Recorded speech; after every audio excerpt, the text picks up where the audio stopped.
شروع اللہ کے نام سے جو بڑا مہربان اور نہایت رحم فرمانے والی ذات ہے۔ السلام علیکم۔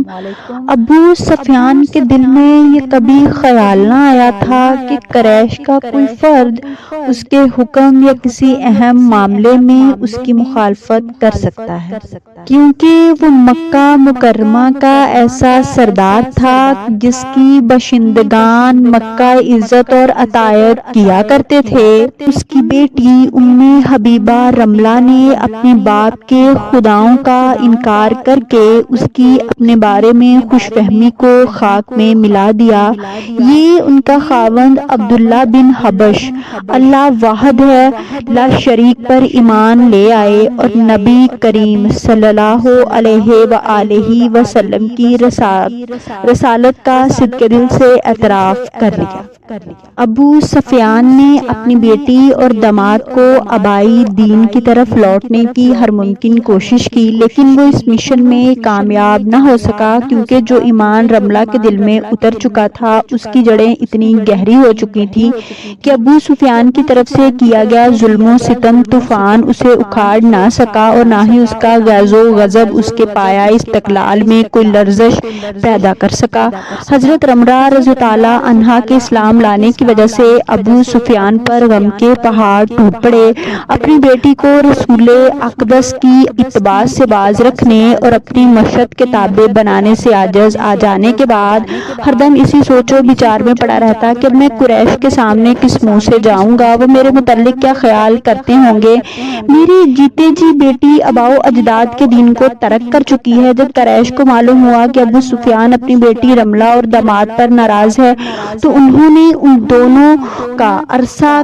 دراز تک حیات جو تھی وہ تنگ کرنا شروع کر دی، طرح طرح کی اذیتیں دینا شروع کر دی، یہاں تک کہ ان دونوں کا مکہ مکرمہ میں زندگی گزارنا مشکل ہو گیا۔ جب رسول اقدس نے مسلمانوں کو حبشہ کی طرف ہجرت کر جانے کا حکم دیا تو رملہ بنت ابی سفیان رضی اللہ عنہا اور ان کا خاوند عبداللہ بن حبش ان مہاجرین میں سر فہرست تھے جو دین و ایمان کی حفاظت کے لیے نجاشی کی پناہ گاہ کی طرف سرپٹ بھاگ نکلے تھے۔ لیکن ابو سفیان بن حرب اور دیگر عظمائے قریش کو یہ بات بڑی شاق گزری کہ مسلمان ان کے ہاتھوں سے نکل کر سرزمین حبشہ میں چین و آرام کی زندگی بسر کرنے لگے۔ قریش نے نجاشی کے پاس اپنا قاصد بھیجے تاکہ وہ اسے مسلمانوں کے خلاف کرے اور پرزور مطالبہ کریں کہ پہلی فرصت میں انہیں ہمارے حوالے کر دیا جائے، اور ساتھ ہی اسے یہ بھی بتائے کہ یہ لوگ حضرت عیسیٰ علیہ السلام اور ان کی والدہ حضرت مریم علیہ السلام کے متعلق ایسے عقائد و نظریات رکھتے ہیں کہ کوئی غیرت مند انسان سن نہیں سکتا۔ نجاشی نے ان قاصدوں کی باتیں سننے کے بعد مہاجرین کے عظما کی طرف پیغام بھیجا اور ان سے دین کی حقیقت اور حضرت عیسیٰ علیہ السلام اور ان کی والدہ حضرت مریم علیہ السلام کے متعلق نظریات معلوم کیے، اور ان سے یہ بھی مطالبہ کیا کہ قرآن مجید میں چند آیات سنائے۔ جب مسلمانوں نے اسلام کی حقیقت بیان کی اور قرآنی آیات کی تلاوت سنائی تو نجاشی بے بسی کے عالم میں زور و قطار رونے لگا۔ اتنا رویا کہ آنسوؤں سے اس کی داڑھی بھیگ گئی، اور ان سے کہنے لگا یہ آیت جو آپ کے نبی پر نازل کی گئی ہیں وہ پیام جو حضرت عیسیٰ بن مریم علیہ السلام پر نازل کیا گیا بالکل اس نور کی طرح یکساں ہے جو ایک منبع سے پھوٹ رہا ہو۔ پھر اس نے اللہ واحد لا شریک پر ایمان اور حضرت محمد مصطفیٰ صلی اللہ علیہ وآلہ وسلم کی نبوت کی صداقت کا اعلان کر دیا، اور ساتھ ہی اس نے ہر اس شخص کی حمایت و حفاظت کا اعلان کر دیا جو پناہ لینے کی خاطر ہجرت کر کے اس کے ملک میں آ جائے۔ لیکن ایوان حکومت کے دیگر عظما بدستور عیسائیت کے پیروکار رہے رہے۔ حبشہ پہنچ جانے کے بعد حضرت ام حبیبہ رضی اللہ عنہا کے دل میں آیا کہ اب دکھوں کے دن بیت چکے ہیں، دشوار گزار اور تکلیف دہ راستوں سے گزر کر امن و سکون کی وادی میں پہنچ چکی ہوں، لیکن تقدیر میں جو فیصلے ہو چکے تھے ان کا کوئی علم نہ تھا۔ اللہ تبارک تعالیٰ کی حکمت بالغہ نے چاہا کہ حضرت ام حبیبہ رضی اللہ عنہا کا ایسا سخت امتحان لیا جائے جس سے عقل مندوں کی عقل و دانش کی فہم و فراست دنگ رہ جائے، اور پھر اس گھٹن ابتلا سے کامیاب و کامران نکل کر عزم و شرف کی چوٹی پر جلوہ افروز ہو سکے۔ ایک رات حضرت ام حبیبہ رضی اللہ عنہا اپنے بستر پر لیٹیں تو اس نے خواب میں دیکھا کہ اس کا خاوند ایک گہرے سمندر کی تلاطم خیز موجوں میں بہت بری طرح گوتے کھا رہا ہے، اور رات بھی تاریک ہے۔ وہ یکدم اپنی نیند سے گھبرا کر اٹھی، اس خواب سے بہت مضطرب اور بے چین ہوئی، لیکن اس نے اپنا یہ خواب نہ خاوند کو بتانا پسند کیا اور نہ ہی کسی اور کو۔ تھوڑے ہی عرصے کے بعد یہ خواب حقیقت کا روپ اختیار کر گیا۔ ابھی اس منحوس رات کے بعد آنے والا دن ختم نہیں ہوا تھا کہ اس کا خاوند عبداللہ بن حبش مرتعب ہو کر نصرانی بن گیا۔ پھر اس نے شراب نوشی کے لیے میں خانوں کے چکر لگانے شروع کر دیے، اور نوبت یہاں تک پہنچ گئی کہ طبیعت شراب نوشی سے سیراب ہی نہ ہوئی، اور اس نے شراب کے نشے میں ہر وقت دھت رہنا شروع کر دیا۔ اس نے اپنی بیوی کو اختیار دے دیا، چاہے تو وہ طلاق حاصل کرے، چاہے تو عیسائیت قبول کرے۔ اب ام حبیبہ رضی اللہ عنہا پریشانی کے عالم میں مبتلا ہو گئیں۔ دو تین صورتیں فوری طور پر ان کے سامنے آئیں، یا تو وہ اپنے خاوند کی بات مان کر عیسائیت قبول کریں اور اس طرح اپنے دین سے مرتعب ہو جائیں، دنیا کی رسوائی اور آخرت کے عذاب کو اپنا مقدر بنا لیں، اور یہ راستہ وہ کسی صورت بھی اختیار نہیں کر سکتی تھی، خواہ ان کے جسم کا گوشت لوہے کی کنگھیوں سے نوچ ڈالا جائے۔ دوسری صورت یہ تھی کہ وہ اپنے باپ ابو سفیان کے گھر مکہ معظمہ واپس لوٹ جائیں، جو ابھی تک کفر و شرک کا قلعہ اور مرکز بنا ہوا ہے، اور اس گھر میں مقہور و مغلوب ہو کر زندگی کے دن پورے کریں۔ اور تیسری صورت یہ تھی کہ سرزمین حبشہ میں تنہا زندگی بسر کریں، نہ ان کا وہاں کوئی خاندان تھا، نہ وطن اور نہ ہی مددگار۔ انہوں نے اللہ تبارک تعالیٰ کی رضا کو ترجیح دیتے ہوئے سرزمین حبشہ میں اس وقت تک قیام کو ترجیح دی جب تک اللہ تعالیٰ اپنے فضل و کرم سے کشاش یعنی پیدا نہ کر دے، یعنی ام حبیبہ رضی اللہ عنہا کو زیادہ دیر انتظار نہ کرنا پڑا۔ ان کا خاوند عبداللہ بن حبش عیسائیت قبول کرنے کے تھوڑے ہی عرصے بعد فوت ہو گیا۔ ابھی عدت پوری نہ ہوئی تھی کہ اللہ کے فضل و کرم سے حضرت ام حبیبہ رضی اللہ عنہا کے دن پھر گئے، تنگی فاروانی میں تبدیل ہو گئی، خوشحالی اپنے سنہری پر پھیلائے ہوئے ان کے مظلوم گھر پر سایہ فگن ہو گئی۔ ایک روز چاشت کے وقت باد نسیم اپنے دامن میں بھینی بھینی خوشبو لیے چل رہی تھی، صبح کی نورانی کرنیں چاند کی مانند چمک رہی تھی، فضا معطر تھی، موسم دل فریب تھا، ٹھنڈی ہوا کے جھونکے مسرت و شادمانی کا یہ پیغام لیے رقص کناں تھے۔ اتنے میں کسی نے دروازے پر دستک دی، دروازہ کھولا تو سامنے شاہ حبشہ کی خادمہ ابریحہ کو کھڑے پایا۔ اس نے بڑے ادب و احترام سے جھک کر سلام کیا اور اندر آنے کی اجازت طلب کی۔ گھر میں داخل ہوتے ہی اس نے کہا، بادشاہ سلامت آپ کو سلام کہتے ہیں، اور انہوں نے آپ کے نام یہ پیغام بھی بھیجا ہے کہ حضرت محمد اسلام نے آپ کو اپنی زوجیت میں لینے کا فیصلہ کر لیا ہے، اور حضور صلی اللہ علیہ وسلم نے بادشاہ سلامت کو خط بھی لکھا ہے کہ اس میں اس کو عقد نکاح کے لیے اپنا وکیل مقرر کیا ہے، آپ بھی جسے چاہیں اپنا وکیل بنا لیں۔ یہ خبریں سن کر ام حبیبہ رضی اللہ عنہا کی خوشی کو کوئی انتہا نہ رہی، اور بے پناہ مسرت و شادمانی سے جھومتے ہوئے خادمہ کی بلائیں لینے لگی اور ان سے دعائیں دینے لگی کہ اللہ تجھے خوش رکھے، اللہ تجھے خیر و برکت سے نوازے۔ اسی خوشی میں سونے کے کنگن، چاندی کے پازیب، سونے کی بالیاں اور انگوٹھیاں اتار کر خادمہ کو بطور تحفہ دی۔ آج ام حبیبہ رضی اللہ عنہا مسرت و شادمانی کے اس موقع پر دنیا کے خزانوں کی مالک ہوتی تو وہ بھی اس خادمہ کو بطور ہدیہ عنایت کر دیتی ہیں۔ حضرت ام حبیبہ رضی اللہ عنہا نے مسکراتے ہوئے فرمایا، میں اپنی جانب سے خالد بن سعید بن عاص کو وکیل مقرر کرتی ہوں، کیونکہ وہ رشتے میں میرے قریبی ہیں۔ ہیں۔ شاہ حبشہ نجاشی کے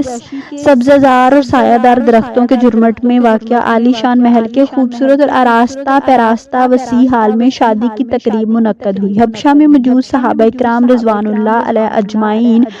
اس پروقار تقریب میں شریک ہوئے، جن میں سے جعفر بن ابی طالب رضی اللہ عنہ، خالد بن سعید بن عاص اور عبداللہ بن حذافہ رضی اللہ عنہ قابل ذکر ہیں۔ جب سب لوگ اکٹھے ہو گئے، محفل جم گئی، تو نجاشی نے خطاب کرتے ہوئے کہا، میں امن دینے والے، کمی کو پورے کرنے والے اللہ پاک کی تعریف کرتا ہوں اور گواہی دیتا ہوں کہ اللہ کے سوا کوئی معبود نہیں، حق نہیں، اور محمد مصطفیٰ صلی اللہ علیہ وآلہ وسلم اللہ کے بندے اور رسول ہیں۔ اللہ تعالیٰ وہ برکت ذات ہے جس نے رسول اقدس کی حضرت عیسیٰ بن مریم علیہ السلام کو بشارت دی، اور حمد و ثنا کے بعد حاضرین محترم، رسول اقدس صلی اللہ علیہ وآلہ وسلم مجھے پیغام ملا ہے کہ ام حبیبہ رضی اللہ عنہا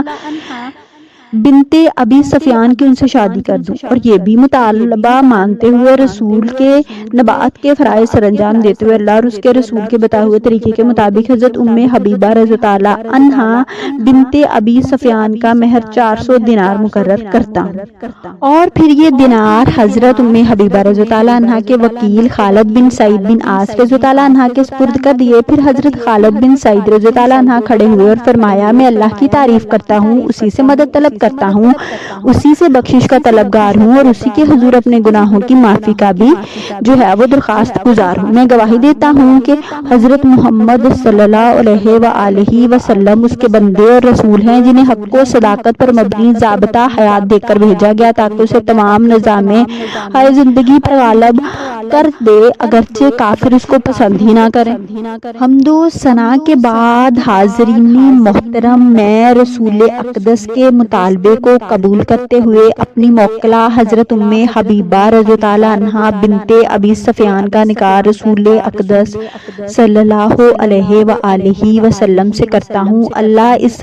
کار خیر میں برکت عطا فرمائے۔ حضرت ام حبیبہ رضی اللہ عنہا کو اپنی اس خوش بختی پر مبارکباد، پھر مہر میں دیے گئے دینار اٹھائے اور حضرت ام حبیبہ رضی اللہ عنہا کے سپرد کرنے کے لیے روانہ ہونے لگے۔ باقی صحابہ اکرام رضوان اللہ علیہ اجمعین بھی اپنے گھروں کو واپس جانے کے لیے کھڑے ہوئے۔ نجاشی نے ان سے کہا، تشریف رکھیں۔ انبیاء علیہ السلام کی سنت ہے کہ جب وہ شادی کرتے ہیں تو وہ کھانا کھلایا کرتے ہیں۔ میں رسول اقدس کی جانب سے آپ تمام کو کھانے کی دعوت دیتا ہوں۔ تمام حاضرین نے کھانا کھایا اور پھر اپنے گھروں کو واپس لوٹ گئے۔ ام المومنین حضرت ام حبیبہ رضی اللہ عنہا فرماتی ہیں، جب مہر کی خطیر رقم میرے پاس پہنچی تو میں نے اس میں سے 50 دینار شاہ حبشہ کی اس خادمہ کو بھیج دیے جس نے مجھے نکاح کی خوشخبری سنائی تھی، اور ساتھ ہی یہ پیغام بھیجا کہ میں اسی دن یہ مال تجھے دینا چاہتی تھی جب تو نے مجھ سے نکاح کی خوشخبری دی تھی، لیکن اس وقت میرے پاس مال نہیں تھا۔ فرماتی ہیں، تھوڑی ہی دیر کے بعد ابریحہ میرے پاس آئی، سونے کے یہ دینار اور تمام زیورات مجھے واپس لوٹا دیے، اور جو میں نے اسے بطور تحفہ دیے تھے وہ کہنے لگی، شاہ حبشہ نے مجھے منع کر دیا اور فرمایا ہے کہ میں ان سے کوئی بھی چیز بھی اپنے پاس نہ رکھوں، میں یہ تمام زیورات بضد شکریہ واپس کرتی ہوں۔ ہاں، انہوں نے اپنی تمام بیویوں کو یہ حکم دیا ہے کہ وہ اپنے پاس موجود قیمتی عطرات آپ کی خدمت میں پیش کریں، اور دوسرے روز میرے پاس زعفران، ادو اور عنبر کے دل فریب عطرات لے کر آئیں اور کہنے لگی، مجھے آپ سے کام ہے۔ میں نے پوچھا، وہ کیا؟ بڑی رازداری کے ساتھ کہا، میں نے اسلام قبول کر لیا ہے، دین محمد میں اسلام کی تابع ہو چکی ہوں۔ میرا رسول اقدس کو سلام کہنا اور آپ کو بھی یہ بتانا ہے کہ میں اللہ اور اس کے رسول پر ایمان لا چکی ہوں، خدا را میری بات بھولنا نہیں۔ پھر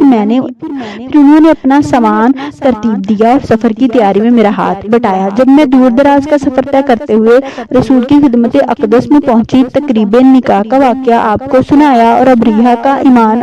افروز کردار بیان کرتے ہوئے اس کا سلام عرض کیا۔ رسول ابریحہ کے ایمان لانے کی باتیں سن کر بہت خوش ہوئے۔ اسی دوران ایک سوالی آیا اور عرض کرنے لگا کہ یا رسول اللہ، میں فقیر فقیر آدمی ہوں، میرے بہت سے بال بچے ہیں، اللہ تعالیٰ کے لیے مجھے کوئی چیز عنایت کر دیں جسے میں اپنے بال بچوں کے لیے گھر لے جا سکوں۔ نبی کریم نے اپنی زوجہ محترمہ ام المومنین حضرت عائشہ صدیقہ سے فرمایا، عائشہ دیکھو گھر میں کوئی چیز ہے تو اس سوالی کو دے دو۔ حضرت عائشہ نے گھر کے اندر تشریف لے گئی، تھوڑی دیر بعد واپس آ کر عرض کرنے لگی کہ یا رسول اللہ، گھر میں تو اس وقت کوئی چیز نہیں جو سوالی کو دی جا سکے، لہٰذا حضور نے سوالی سے فرمایا، سوالی اس وقت تو گھر میں کوئی چیز موجود نہیں جو تجھے دی جائے، پھر کسی وقت آنا، اللہ تعالیٰ نے ہم پر کرم فرمایا تو ہم تجھے کوئی چیز ضرور دیں گے۔ ایک دن حضور کریم صلی اللہ علیہ وسلم سیدہ صفیہ رضی اللہ تعالیٰ عنہا کی باری کے دن اس کے پاس تشریف لائے۔ سیدہ رضی اللہ تعالیٰ عنہا کو روتا پا کر سبے گرا ورزی پوچھا، عرض کیا سیدہ عائشہ صدیقہ رضی اللہ تعالیٰ عنہا اور سیدہ حفصہ رضی اللہ تعالیٰ عنہا مجھے آ کر اذیت دیتی ہیں اور کہتی ہیں کہ ہم صفیہ رضی اللہ تعالیٰ عنہا سے بہتر ہیں کیونکہ ہمیں نبی کریم صلی اللہ علیہ وسلم کی نسب مبارک کی شرافت حاصل ہے۔ حضور اکرم صلی اللہ علیہ وسلم نے فرمایا، تم نے کیوں نہیں کہا کہ تم کیوں کر مجھ سے بہتر ہو، حالانکہ میرے باپ ہارون علیہ السلام ہیں اور میرے چاچا موسیٰ علیہ السلام ہیں۔ آپ نبی کریم صلی اللہ علیہ وآلہ وسلم کے مرض وفات میں تمام ازواج مطہرات آپ وسلم کی عیادت کے لیے حضرت عائشہ رضی اللہ عنہا کے حجرہ میں تشریف لائیں۔ حضرت صفیہ رضی اللہ عنہا نے حضور کو بے چینی کی حالت میں دیکھا تو آپ کا دل بھر آیا، چنانچہ آپ رضی اللہ عنہا نے عرض کی کہ یا رسول اللہ، کاش آپ کی بیماری مجھے ہو جاتی۔ ازواج مطہرات نے ان کی طرف دیکھا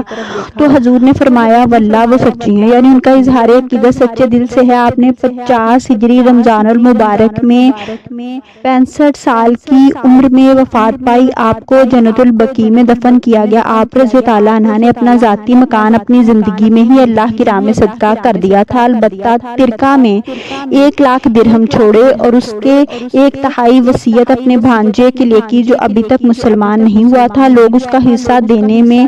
جو تھے وہ ہچکچاہٹ کا شکار ہونے لگے تو سیدہ عائشہ رضی اللہ عنہا نے فرمایا، لوگو اللہ سے ڈرو، صفیہ کی وصیت پوری کرو، چونکہ آپ کی وصیت پر عمل کیا گیا۔ اللہ تعالیٰ ہمیں بہتر عمل کرنے کی توفیق عطا فرمائے، آمین، اور ہمارا خاتمہ ایمان پر کرے، آمین یا رب۔